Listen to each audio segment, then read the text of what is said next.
ของเขานี่เปิ้นก็จะบล็อกเรียกว่าล็อกเฮาไว้บ่ให้เฮาออกอากาศได้อันนี้ก็มีมาตรการควบคุมหลายอย่างเหมือนกันนะใน Facebook ใน LINE อย่างต่างๆเปิ้นก็มีศูนย์ควบคุมของเปิ้นก็เก็บข้อมูลไว้อย่างที่บอกเนี่ยไปไอ้อย่างที่บ่ดีออกไปเนี่ยโอ้มันอยู่ในหันล่ะบ่ได้ว่าโลบ่ได้ว่าไผร้อยบ่ว่ายังได้นี่หรอ จบข่าวเลยมีหลักฐานนะสถานฉะนั้นอันเนี้ยก็เป็นที่ควบคุมเหมือนกันเนาะควบคุมตัวเองเวลาจัดรายการก็ได้เปิดไลฟ์สดไปด้วยแล้วที่สำคัญก็มีความประสงค์เพื่อจะให้ศรัทธาญาติโยมที่เป็นแฟนรายการที่เปิ่นบ่มีวิทยุฟังเปิ่นมีในก็มีโทรศัพท์อยู่แล้วใจในกิจกรรมอื่นก็บ่มากมายต่อใดเขาเอามาฟังธรรมะเอามาใจในเป็นประโยชน์แก่ตนแก่ตัวศรัทธาหลายท่านหลายคนอาศัยช่องทาง Facebook เนี่ยเนาะในการสื่อสารในการอู้จากันอาจจะมาแสดงธรรมตั้งออกอากาศทางสถานีต่างๆไปตัวแล้วก็ไล่สดไปตัวบางพ่องก็เกาะสัญญาณจากไล่สดไปออกอากาศอันนี้ก็มีสถานก็เป็นประโยชน์หลายอย่างอยู่เนาะFacebook ที่มีอยู่ที่บันทึกเอาไว้ไปมาก็ไหลไปในเรื่องของการสื่อสารเทคโนโลยีแล้วก็โลกสมมุติของเราโลกสมมุติต่างสมมุติซ้อนสมมุติอยู่เนี่ยสถานเกิดมาเป็นมนุษย์เขานี่ก็สมมุติคือมาเป็นผู้เป็นคน สมมุตินะคือมาทำคุณงามความดีสร้างคุณงามความดีแล้ววันหนึ่งมาพบ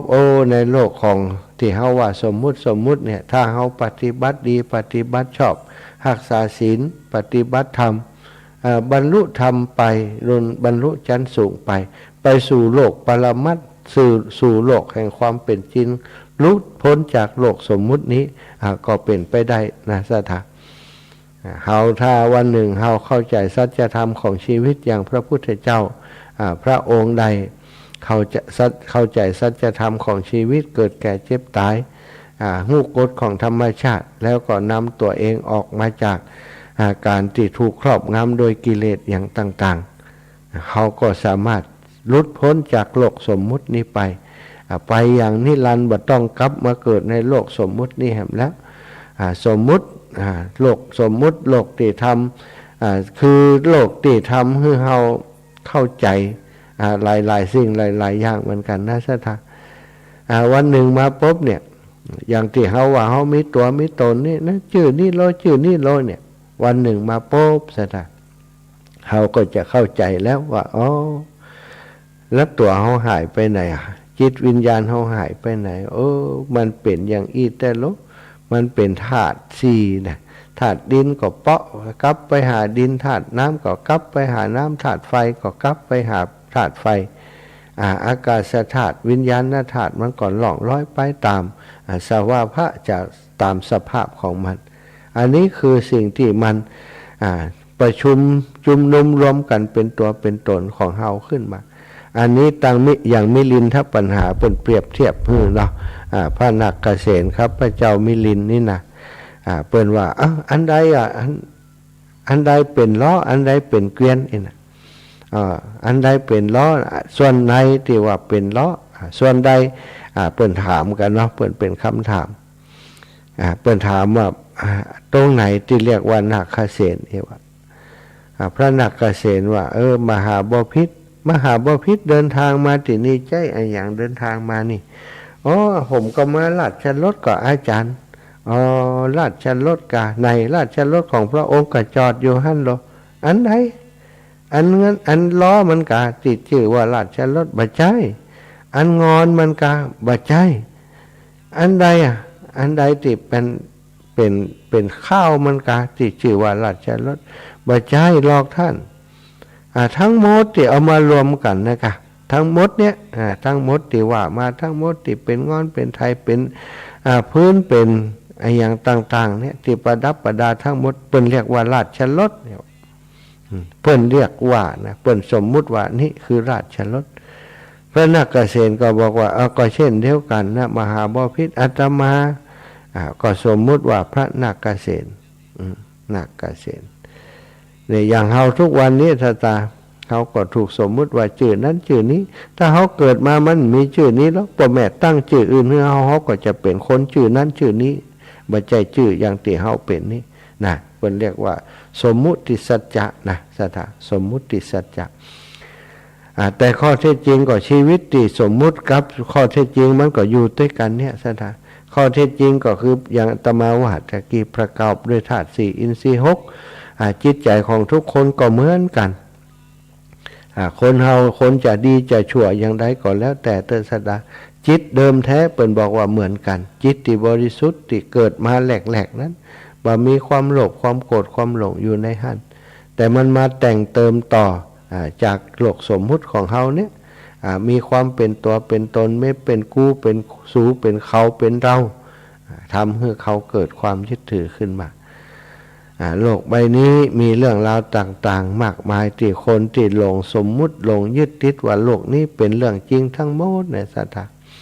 อย่างเฮาไปเข้าใน Facebook เนี่ยเข้าไปใน Facebook มีเพื่อนมีฝูงอยู่ใน Facebook คิดว่าเป็นเรื่องจริงเรื่องจังวันหนึ่ง Facebook ถูกล็อกปุ๊บเพื่อนฝูงหายไปหมดแล้วเนี่ยโพสเฟซบุ๊กโดนลบโดนอย่างไปเฮาไปเผลอไปทิมไปต่ำใส่อันนั้นอันนี้โอนลบหายไปหมดแล้วโลกสมมุติของเราหายไปสร้างโลกสมมุติใหม่ขึ้นมาแหมตั้งเฟซบุ๊กขึ้นมาใหม่สมัครเป็นเพื่อนคนนั้นคนนี้มีเพื่อนขึ้นมาใหม่สร้างตัวตนของตัวเองขึ้นมาใหม่บางคนบ่ได้ใจชื่อจริงนะในการเล่นเฟซบุ๊กในกลุ่มอย่างต่างๆเพื่อนเรียกว่าสร้างตัวปลอมขึ้นมามันต้องรับผิดชอบไอ้อย่างสร้างตัวปลอมขึ้นมามีเพื่อนมีฟุ้งบางคนก็ลงไปในสิ่งสมมุติที่ตัวเองและเพื่อนฝูงสมมุติคือเป็นจริงเป็นจังขึ้นมาไปยึดเขายึดเราในหันด่ากันพิษกันใน Facebook ก็มีสถาเนาะบางพ่องก็เอาคำด่าใน Facebook เนี่ยมาใจในชีวิตจริงมาโขดมาเกลียดกันมาอย่างต่างๆอันนี้เป็นเรียกว่าเฮาเข้าไปจับต้องบ่ถูกไปจับบ่ถูกไปยุบบ่เป็นสิ่งต่างๆไปยุบพิษติเนาะอย่างไฟนี่นะเอามาใช้ประโยชน์ต้มแกงได้แต่ถ้าเฮาเอามือไปถูกมันไปยิบก้อนถ่านที่เป็นไฟนั่นแหละศรัทธามันก็จะไหม้มือของเฮาอย่างอีเป็นต้นเนาะศรัทธาญาติโยมอู้จาอย่างไปเพื่อจะเป็นเปื้อนกับศรัทธาในช่วงยามเจ้าตื่นขึ้นมาพบปะพระสงฆ์องค์สังฆเจ้าอาตมาภาพพระมหาสมชาติชาตปัญโยอุทยานธรรมอยู่ที่วัดบรรพุทธสถิตอำเภอเมืองจังหวัดลำปางรับผิดชอบดำเนินรายการอยู่ในช่วงนี้หลายคนว่าโอ้จะได้สดมาช่วงนี้ วันปกติวันนี้บ่มีไผ่นี่นะพอดีท่านอาจารย์พระครูอภิวัฒนวิกรมได้แจ้งมาเตี่ยตมาว่าวันพุธตอนเช้าออกอากาศเต็มเน้อท่านมหาเตรียมอุปกรณ์มาก็ออกอากาศจิมเวลาสักตีสามนะตีสามถึงตีสี่ครึ่งนะวันนี้จะได้ตีสามถึงตีสี่ครึ่งสถานต่อจากนั้นก็มีครูบาอาจารย์รูปอื่นเป็นออกอากาศต่อเนาะตีสามถึงตีสี่ครึ่งนะสถานก็เสียดายเวลาถ้าบัดจัดก็บ่มีไผเป็นเปื้อนกับศรัทธาญาติโยมยามเจ้านี้ก็เลยรับเป็นภาระธุระให้ท่านอาจารย์ได้เข้ารายการมามากับศรัทธาอีพ่ออีเมตทั้งหลายในช่วงนี้เนาะการงานก็มีนักมีหลายนะงานปล่อยหลวงก็ผ่านไปเป็นปล่อยผ่านไปเนาะก็ได้ช่วยเหลือเติมทำบุญสุนทรทานกินตานกันไปตามหน้าที่ ของเจ้าพุทธดีทั้งหลายนะแล้วก็เพื่อประโยชน์แค่ตนตัวของเฮาสร้างสมปุญญาบารมีกันมีงานเกือบทุกวันครูบาอาจารย์ของหมู่เฮาทั้งหลายนิสตาก็วิ่งงานการกันตลอดส่วนใหญ่เป็นสมภารเจ้าอาวาสส่วนใหญ่ก็มีเครือข่ายสายบุญนักหนานะวันนี้อย่างท่านอาจารย์พระครูอภิวัตนี่เซตนี้ก็ต้องตีกลับไปเชียงใหม่เซตนี้ก็หมายความว่าวันนี้อยู่เชียงไฮ้นะเวียงปะเปาท่านอาจารย์จำวัดอยู่ที่วัดอันดอนจันทร์คืนก่อนมาจำวัดที่จอมพ่อวันนี้สลับกัน อาตมาจอมพ่อท่านอาจารย์ไปดอนจันทร์เนาะวันก่อนอาตมามาได้สลับกันว่า อาตมาอยู่จอมพอก่อนนะวันก่อนนี้อาตมาก็อยู่วังเหนือพุทธศาสนอนที่วังเหนือจำวัดที่วังเหนือท่านอาจารย์จำวัดที่จอมพอวันนี้ท่านอาจารย์อยู่วัดดอนจันทร์อาตมาอยู่จอมพอ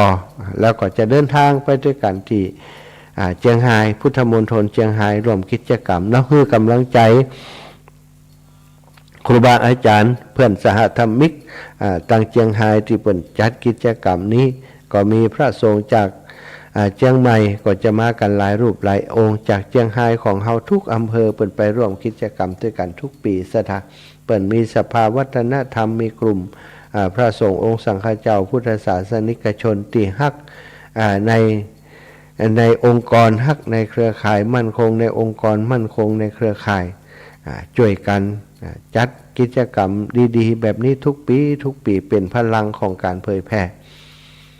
ท่านอาจารย์พระครูพิวัฒนวิกรมก็มาทุกปีมาให้กำลังใจเปิ้นเนาะเป็นจิตอาสาที่ทำงานร่วมกันมาเพื่อการเผยแพร่เช่นเดียวกัน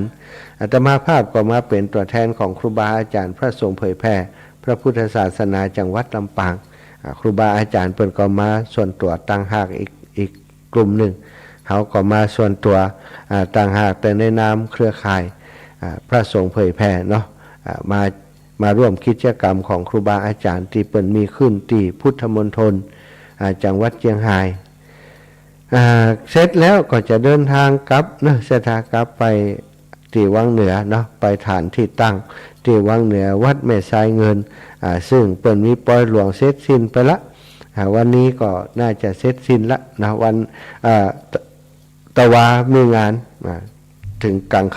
คืนเหมือนกับวัดดอนจันทร์นะสถาน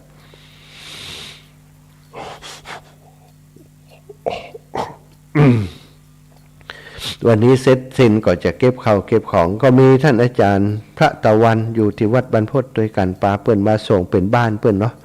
ก็ได้ไปให้กำลังใจเปิ้นส่งคนขับรถไปช่วยดูแลเปิ้นที่พุ่นอาตมาก็อยู่ที่วัดพระธาตุจอมพอวันนี้ก็จะเดินทางโดยมีพวกกำนัน4 ท่านธัญพัฒน์ปาเขื่อนตะเปิ้นจะไปส่งสถาไปคนละกันกับหลวงปู่แล้วก็ท่านอาจารย์พระครูอภิวัตรจะได้บ่มึงบ่กองกันไผมีธุระปะปังก็กลับก่อนเลยไผที่จะไปธุระก่อนต่อก็อยู่ต่อ ไปด้วยกันนะศรัทธาอีปล่อยอีแม่ทั้งหลาย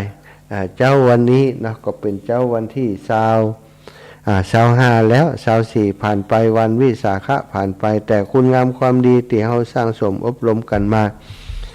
ศรัทธาอีปล่อยอีแม่ทั้งหลายก็ต้องสะสมสั่งสมอบรมกันไปเพราะเราจะใช้ประโยชน์จากโลกสมมุตินี้คือเกิดโลกปรมัตถ์โลกที่บริสุทธิ์คือแก่เราในเบื้องหน้าก็อาศัยบุญอาศัยกุศลอาศัยผลบุญสุนทรทานการกินการทานนี่แหละเนาะในการส่งตัวเราเพื่อจะไปสู่ภพภูมิตั้งหน้าเราเชื่อว่าชีวิตของมนุษย์นี่มีการเวียนว่ายตายเกิดมีการเวียนว่ายตายเกิดกันอยู่สิ่งที่จะเป็นเชื้อนำเราไปสู่ภพภูมิตั้งหน้าที่ดีก็คือบุญคือกุศลส่วนถ้าภัยที่บ่สร้างสมบุญบารมีเลยบ่สร้างบุญสร้างกุศลเลยคิดว่าคนเฮานี่ตายแล้วก็สูญไปบ่ได้สนใจทำแต่บาปหยาบช้าทำแต่ความชั่วบ่สร้างบุญสร้างกุศลก็แน่นอนซะท่าคนเฮาถ้าบ่สร้างบุญสร้างกุศลเกิดมาเบียดเบียนผู้อื่นทำร้ายผู้อื่นเบียดเบียนผู้อื่นเพื่อจะให้ตัวเองอยู่เหนือคนอื่นอยู่สุขสบายโดยที่บ่ต้องยะหยังโดยการเบียดเบียนฉ้อโกงคนอื่นก้านี่ก็แน่นอนซะท่าตกนรกในภพภูมิชาตินี้ตัวชาติที่จะไปตั้งนาก็จะไปเกิดเป็นอย่างบ่ฮู้ล่ะนี่ก็ต้องเข้าใจเนาะสัจธรรมของชีวิตทำดีทำชั่วทำดีได้ดีทำชั่วได้ชั่วสิ่งที่สำคัญก็คือเฮาเกิดมาเฮาจะเอาดีก็เอาชั่วเท่านั้นเองซะท่าบางพ่องก็ว่าเอาถึง2 อย่างนะอาจารย์ เอา2 อย่างก็ใจกรรมถึง2 อย่างนะจะไปสวรรค์เกิงไปนรกเกิงก็บ่ฮู้มันเนาะศรัทธาญาติโยมทั้งหลายเอาละเนาะจะเช็คเสียงเช็คฟังจากศรัทธาญาติโยมที่ฟังอยู่ตั้งบ้านฟังอยู่ที่ไหนกันพ่องจ้าอีปล่อยอีแม่ทั้งหลาย ทางจากลำปางจากเชียงใหม่จากเชียงไฮ้จากปุ่นเนอจากตรังเมืองแปะเมืองน่านพะเยาเมืองตังพี่น้องตังเมืองฝางเนาะเมืองฝางนี่มาก็จ้ามาแอวอันพุทธมณฑลเชียงไฮ้กันก็จ้านะฟังจากตังเชียงใหม่ตังแม่แจ่มแม่อุ้ยอินแม่สาบเสมอแม่สายทองนี่ถ้าจะฟังได้ละแม่สายทองนี้อันช่วงเช้ากว่าวันที่ผ่านมาเงียบปิ้งท่านอาจารย์เฮยอีวะแม่สายทองแม่สุดแก้วศิลพรศรีเตี้ยแม่สุดแก้วยังไม่ได้รายงานตัวกำเถอะนะรายงานตัวเนาะ0808844173ช่วงก่อนนั้นสถานีวิทยุของห้วยตองซักได้อุปกรณ์ได้ชำรุดทรุดโทรมเสียไปเสียดายก็ได้ซ่อมแซมแปลงใหม่แล้วเนาะตังโยมแม่รัตดาอากาเรือนพี่น้องตังบันแพะอันบันแม่ตังเมืองลี้นะบันบวกกาบัน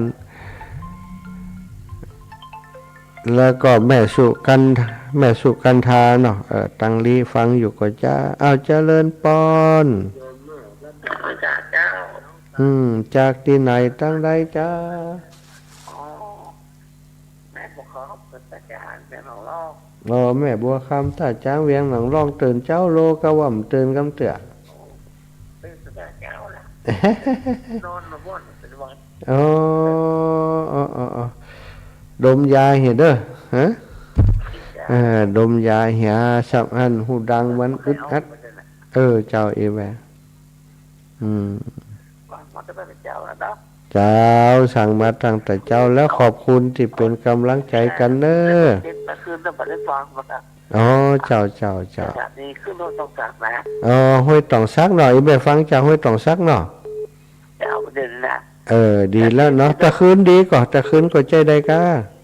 แต่ไม่ได้ฟังพระเจ้าเนี่ยดีละสาธุแม่เนอะบุญรักษาแม่นะจะไปสาเจ้าสาธุเจริญปอนแม่อุ้ยอินคนจบปริญญาสี่นี่นะปริญญาสี่คนอารมณ์ดีเจ้าได้รับหน้าที่ได้รับมอบหมายมาทำหน้าที่แล้วกับฟังเสียงชดนี่แหละบ่มกดจริงนี่จะกราบสาธุขอบคุณอีแม่หลายเสียงเหมือนกับมันหูบก็เสียงนี่มันเหมือนกะเสียงนี่เหมือนจะละดำเห็นบ่หูบซ้ำดีกว่าเห็นบ่เข้าท่าแหละ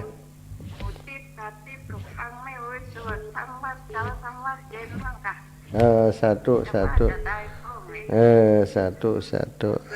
ไปสวดไปตุไปเรียนอยู่นะดีแล้วจ้ะทำบุญละแล้วก็ไปตั้งดีอยู่เนาะไปสวรรค์ว้าวไปสวรรค์แล้วฟังธรรมถึงวันนี้ก็ถือว่าไปสวรรค์กันแล้วทุกวันเนาะไปนรกนะบอกไปละมันลกไปสาธุเด้อ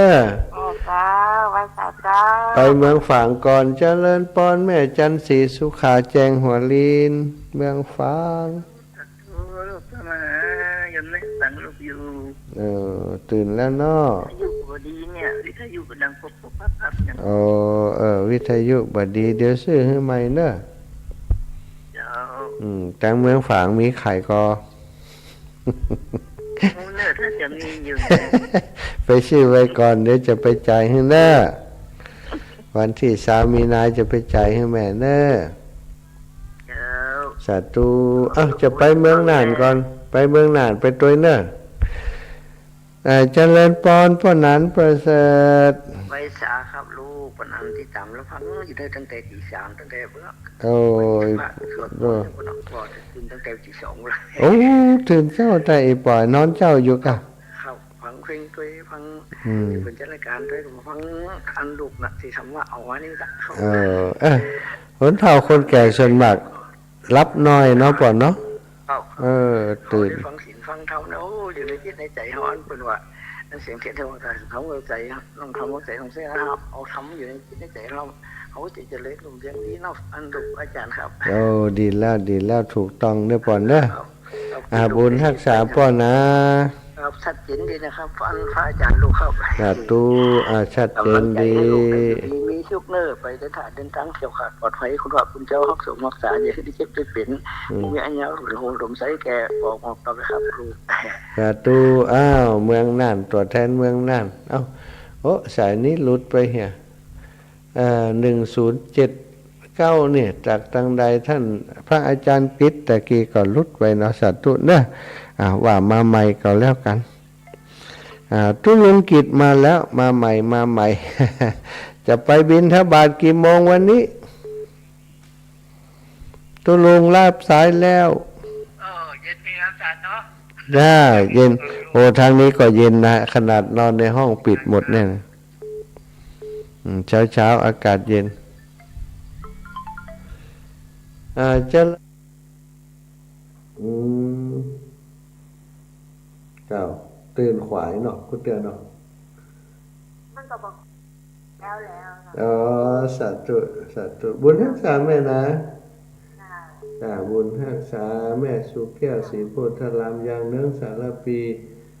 แม่แก้วสิงห์คำบ้านห้องน้ำเจ้าบ้านห้องน้ำบ้านนึงเลยเจ้าตื่นมา2 โมงกว่าแล้วเจ้าทำอยู่กับศีลเท่านี้ม่วนใจท่านดีแล้วเนาะอยู่กับศีลอยู่กับธรรมเด้อแม่เนอะอยู่กับศีลกับธรรมกลางวันก็ดูกลางวันก็ฟังกุตนกุโอมเจ้าดีแล้วเอามาประมวลเป็นความรู้มัดนะเก็บอันนั้นน้อยเก็บนิดน้อยอันดีอันดีเก็บไว้สาธุเนอะบุญรักษาแม่นะอยู่อายุมันขวัญยืนอยู่กับลูกกับหลานไปสาธุเจริญพรแม่บุญนาคไปลำปางก่อนเนอะแม่บุญนาคเจ้าพระอาจารย์จ้าแม่เจอกันวันบุญยวานเจ้าเนาะวันที่อีแม่จะไปพูดเลยก็ได้เนอะวันที่27นี่นะไปเตียนมจรเลยก็ได้ถ้าเดินไปเปิดนี่กว่าลำบากนะมีหมู่ไงจะไปจะได้แม่จะไปตีบุญยวาดไปส่งนี้อะไร3 รอบมีหมู่ไปวัดบางพงเมากี่รอบเขาไม่เคยกันน่ะล่ะไอ้ผู้เดียวว่าทุกครั้งแม่จะนั่ง3 รอบเจ้าก็เช็คพอถ้าไปถ้าแม่จะไปพูดกับถามกันพอเนอะบอกคือสถานตรงนี้เนอะไผจะไปเตียนมจรวันที่27ที่จะไปฟังเทศมหาจารย์ทรงเครื่องนี่จวนแม่บุญนาคจิมเนอะอีแม่เพิ่นใครไปพูดใครไปดีเนอะบอกกันเนาะเดี๋ยวอย่างใดถ้าอย่างใดก็โทรบอกก็ได้เนอะโทรบอกเขาก็ได้ถ้าอยากไปพูดเดี๋ยวจะบอกให้แม่น้อยอินยาศรีให้เนอะแม่เนอะเจ้าสาธุเจ้าไม่ขาดเจ้าเจริญพรมาแล้วแม่น้อยอุตุดีฟังอยู่เนาะแต่คืนไปเวียนเทียนอยู่เนาะดีไปเวียนเทียนกันนะสาธุไหมติดตามฟังอยู่ทุกคนทุกองค์ดีแล้วเนาะฟังกันไปเนอะแต่คืนจะฟังตุลุงยองล่ะตุลุงยองออกเนาะแต่คืนเนาะสาธุไหมบุญรักษาโยมแม่นวลยอดคำปันมาแล้วแม่นวลยอดคำปันกำแพงหินสาธุแม่บ่อนจำพอจะไปเชียงรายเจ้าแม่จะไปเชียงราย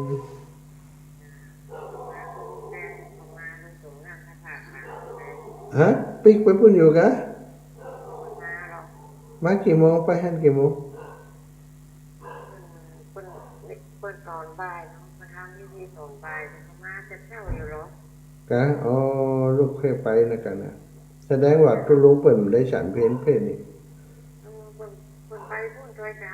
มาให้กะมาดอนกันให้กะเคี้ยวกันอยู่ลูกแต่ว่าเที่ยวไป พื่อนยังมาตอนเจ้าเนาะว่าอย่างเพื่อนมาตอนบ่ายอ๋อมาตอนบ่ายเนาะจ้าไปยอดจันทร์นี่เนาะจ้าแม่สาธุนะแม่เนอะเอ้าจะพักเบรกก่อนก็เดี๋ยวค่อยปะกันช่วงต่อไปจะเรียนปอนกับศรัทธา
เจ้าแม่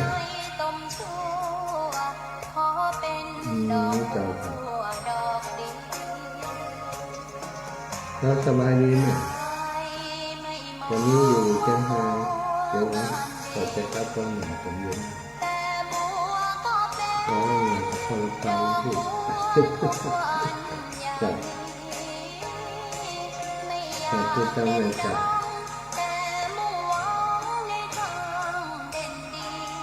แล้วขอบคุณนะจะไปทำให้กันต่อ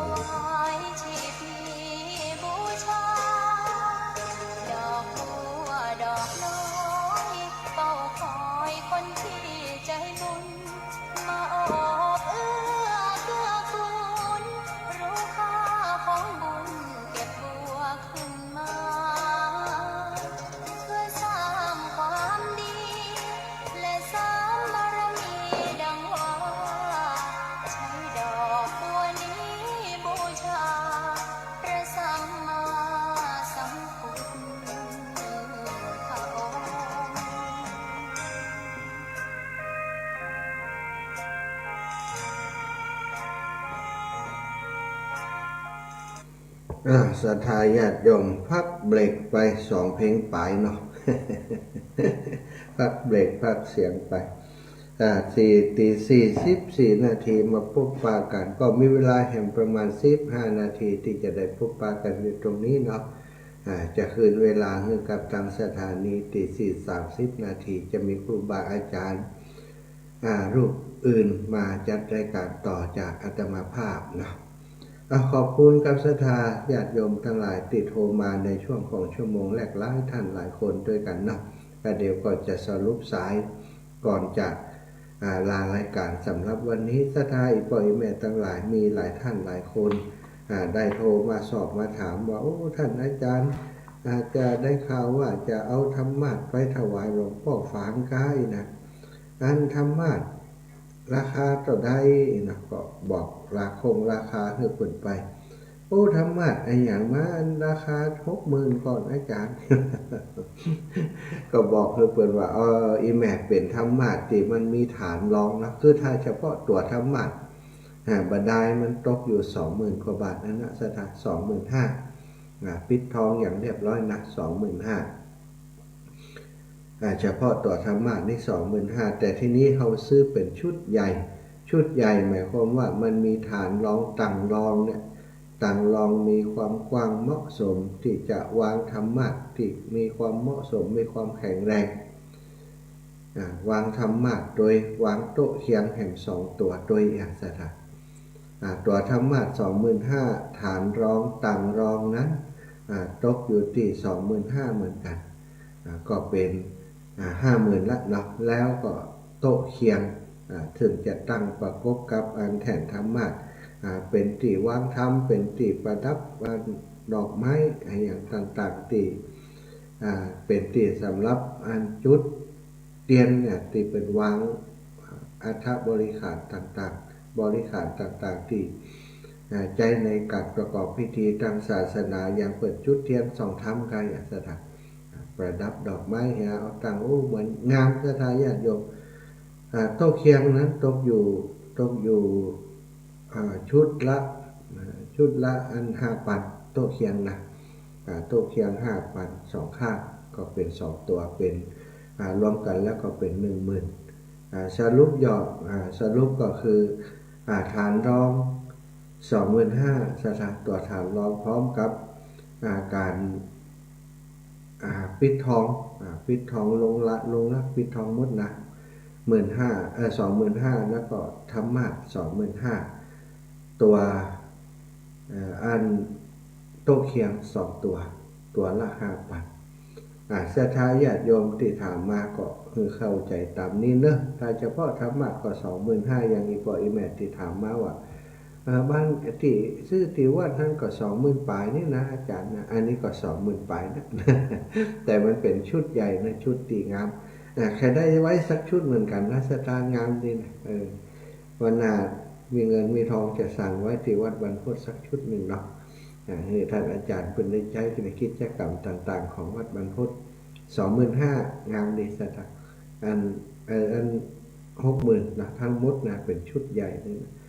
เดี๋ยวถ้าใดชุดนี้ไปถวายท่านอาจารย์เปิ่นใจดีเพื่อจะสั่งต่อกันอยู่ศรัทธาญาติโยมใครอยากจะเป็นเจ้าภาพร่วมบุญร่วมกุศลด้วยกันการตามธรรมะหาด้านได้ยากอยู่เหมือนกันนะศรัทธาญาติโยมที่เปิ่นต้องการแต่เปลี่ยนมีความจำเป็นจะใจแบบนี้นะโดยทั่วไปเปิ่นก็มีกันแล้วเนี่ยแต่ที่วัดพระพุทธบาทอุดมน้ำบ่อสวานี่เมื่อก่อนก็มีอยู่แต่ถูกไฟไหม้ไปสถานไฟไหม้หมดชุดนั้นก็งามนะศรัทธาญาติโยมแต่อาจจะฐานรองอาจจะบอกปกกว้างเหมือนของชุดใหม่ที่เอาขึ้นเปิดไปนะชุดใหม่ที่สั่งทำนี่อาจจะกว้างและมีโต๊ะเคียงตัวชุดที่เปิดมีอยู่ที่ไหม้ไปเนี่ยรู้สึกว่าจะมีเฉพาะอันฐานรองกับอันธรรมะโต๊ะเคียงเปิดมามีอันนี้มีถึงโต๊ะเคียง2ตัวที่วางในชุดเดียวกันเนี่ยก็จะเป็นชุดใหญ่เปิ่นบอกเปิ่นมีคติว่าถ้าไอ้อย่างที่มันสูญเสียไปแล้วถ้าแปลงใหม่ต้องดีกว่าเก่าฉะนั้นก็เอาดีกว่าเก่าไปถวายก็หลวงพ่อเนาะ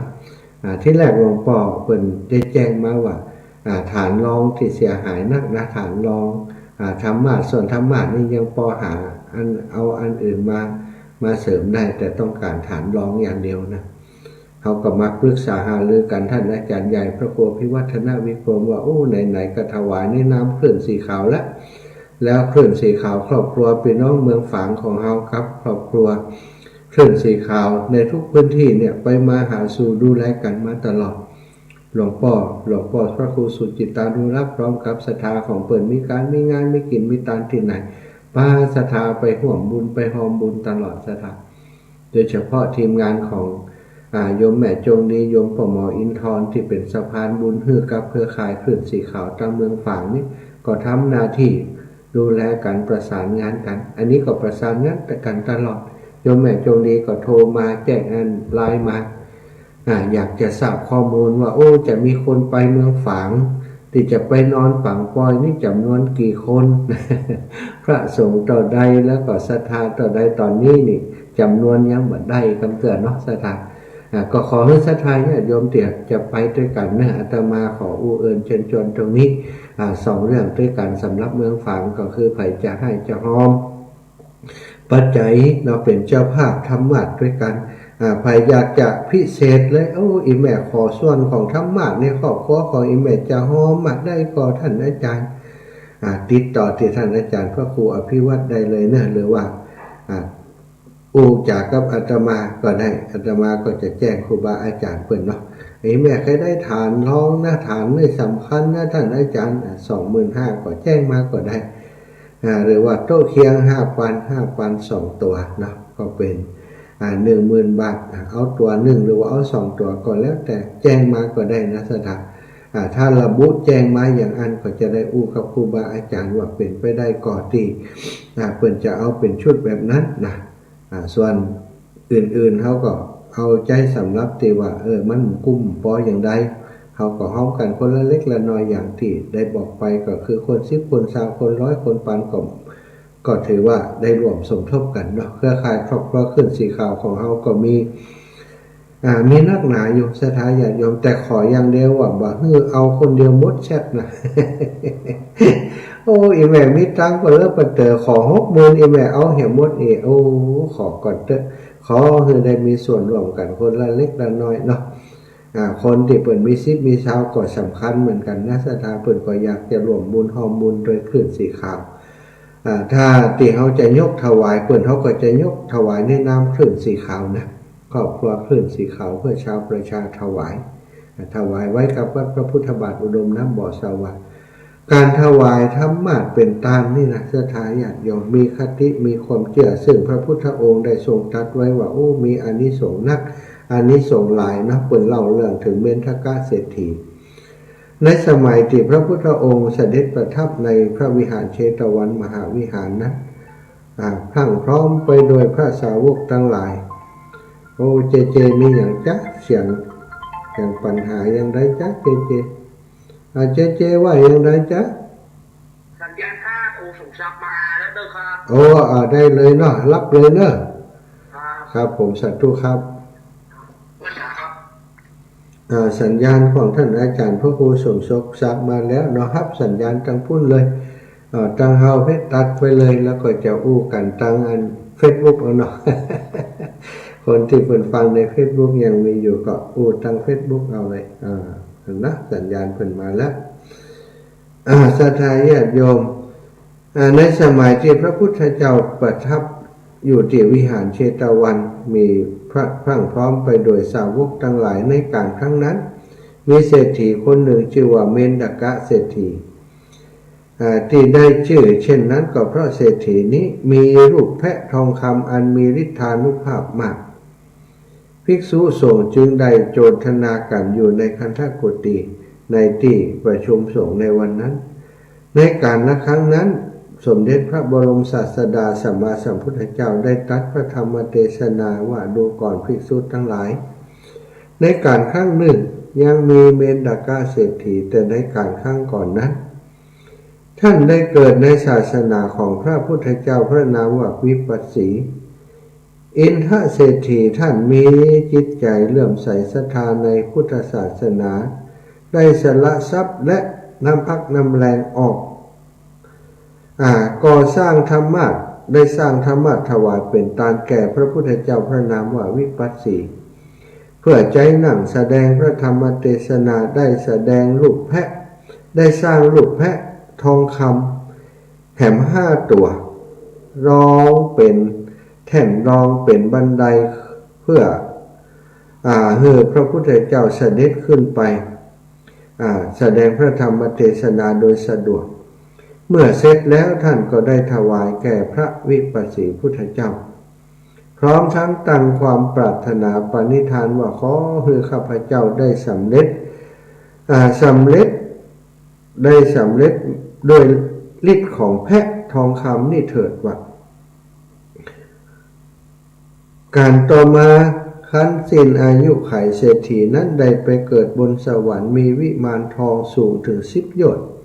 มีนางฟ้านางเทพอัปสร1,000เป็นปริวาร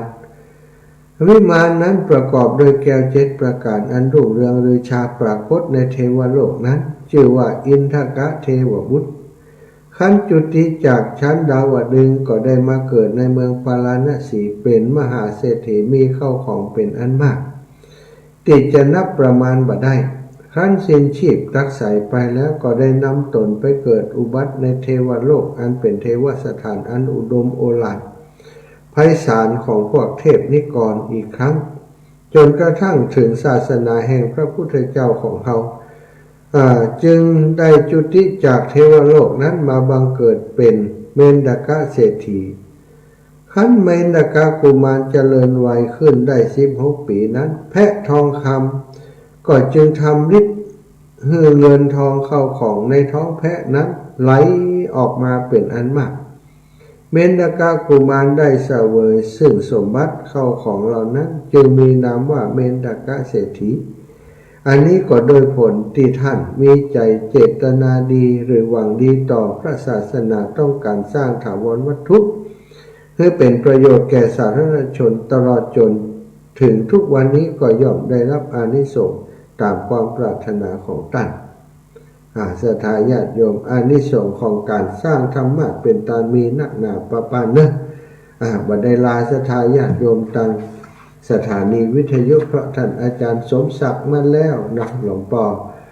วัดหนองเหียงนะท่านพระครูวรธรรมมนาถนะมาแล้วก่อนไปพบปะกับหลวงพ่อท่านพระครูไปแล้วเนาะต่างวิทยุส่วนทาง Facebook ไลฟ์อาตมาก็ขอนำรายการจากลาศรัทธาญาติโยมไปด้วยเวลาเพียงเท่านี้ขอความสุขสวัสดีจงมีแก่ศรัทธาท่านเจ้าทั้งหลายเนอแม่ศิรินทิพย์เข้ามาโดย